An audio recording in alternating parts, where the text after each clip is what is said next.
In this video I'm going to talk for just a few minutes about bodyboarding.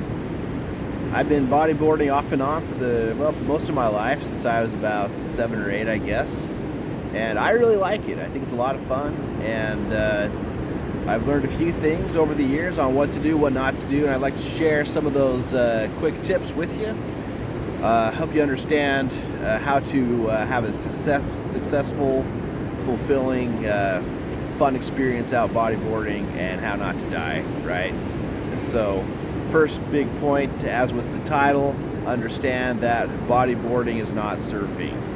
If you're bodyboarding, it probably means that you're not a surfer, because if you're a surfer, you're gonna have a surfboard, and you're gonna not need this video.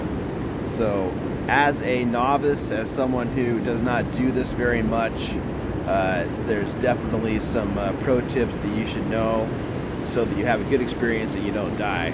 All right, and also you need to understand that we're not trying to be the coolest person on the beach here, and so some of these tips some people might laugh at, like number one is wear a life jacket. You may notice I have a life jacket on. I haven't always done that. As I've grown older, I've got kids out here bodyboarding with me. I'm very nervous about them getting swept off or having, a situation where they die, and so I have to set the example and wear a life jacket. So yeah, that's probably near the top of the list for bodyboarding. You never know what's going to happen, especially out here on the Oregon coast. There's riptides. There's crazy stuff that happens. You never know, you might get in trouble, especially if you're a younger, smaller person. So wear a life jacket. I know that the super cool macho surfer guys don't wear life jackets usually. They're very macho, and they think they're pretty much impervious to drowning, so they don't do that stuff. But I definitely would recommend wearing a life jacket. Also, a life jacket actually will help you have a more successful bodyboarding experience, because it provides more buoyancy. So as you're out there catching a wave, that's going to be more buoyancy, and help you be carried forward in front of the wave. So it actually helps you, I think. This is my opinion. Number two is wear a wetsuit, especially out here. It's just freaking freezing cold water out in Oregon, especially northern Oregon. Get the full wetsuit with the wetsuit boots or the shoes. I have pretty high quality wetsuit boots that I wear. That makes a huge difference. And besides, even if you're not surfing, I love to wear the wetsuit shoes or boots when you're out there just waiting in the water looking for shells or hanging out with the family. One big reason for wearing a wetsuit is also, if you do get in a riptide, you get carried out to sea. One of the biggest problems you can have is hypothermia, and that'll actually kill you first, typically. You might be able to swim for a long time, but hypothermia will make you so cold that your body basically shuts down. You can't move, you can't swim, and then you sink and you drown. So wetsuit is a really good idea.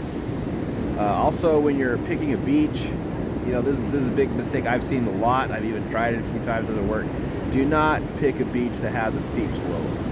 You want to have kind of like what you see behind me, a beach that's nice and level, goes out, and has a very gradual decline in the water.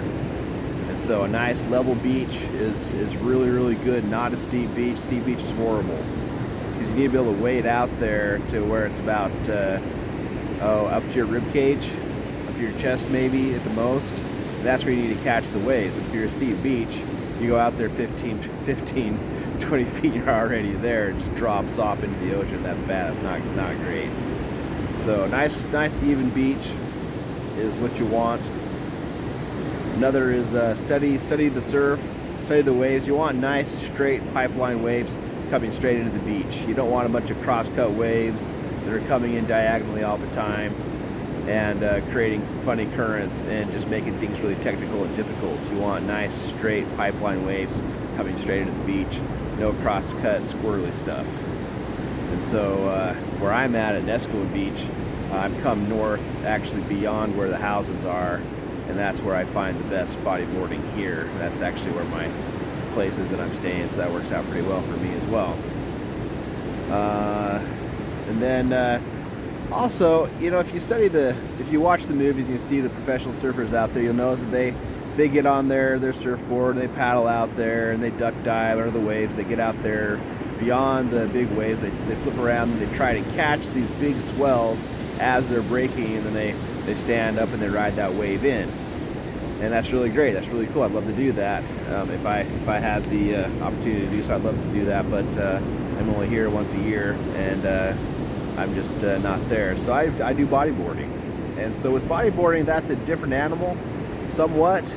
It's great if you can catch a wave as it's breaking, but frankly, it's not necessary. It really isn't necessary. You're really gonna be frustrated if that's what you're trying to do, and that's the only way you'll catch a wave. All you need to do is go out to where the water is usually up to about your ribs, and watch the waves. You want to pick the waves that have plenty of energy coming in, enough height, enough energy. If it's breaking right where you're at, that's great. But the main thing is it needs to have enough speed and energy to carry you into the beach. And so again, you don't need to have a wave right as it's breaking. It's just not necessary. So that's what I do. Go out there and study the current and study the waves. And if you can get a wave where there's another one right behind it, that's even better, because then as you flip around and you push off, then you're gonna have another wave that's gonna have even more energy that's gonna carry you all the way into the beach, and that's ideal, really. Because what'll happen is you get a wave that's not big enough, not powerful enough, and it just peters out. You just sink, and then you're like, well, that was dumb. Let's go try it again. That happens a lot. So you want a wave with enough energy, enough momentum that's going to bring you in to the sand, preferably a wave that has another wave right behind it.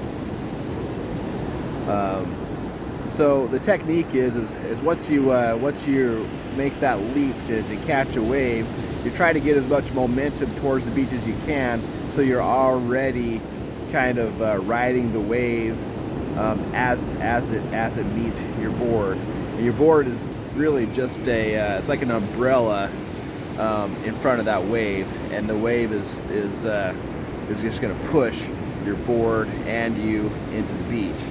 And so what I do is, as I'm riding that wave, I'll push the nose of the surfboard down, and that way the flat of the board is up, against the wave, and you're being pushed onto the sand.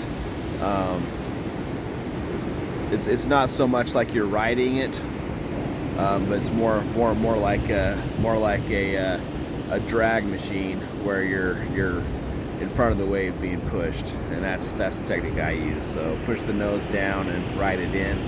Once I get into the sand, it's pretty cool if it just carries you right out. I do a quick glance behind me to make sure I'm not about to get pummeled by another wave. Kind of like to know what's coming. But if you don't, that's fine too. It's fun to ride into the beach and then all of a sudden get hit with another wave you don't even know is there. It's part of the experience, right? So yeah, that's pretty much most of the tips I can think of at the moment. Have fun.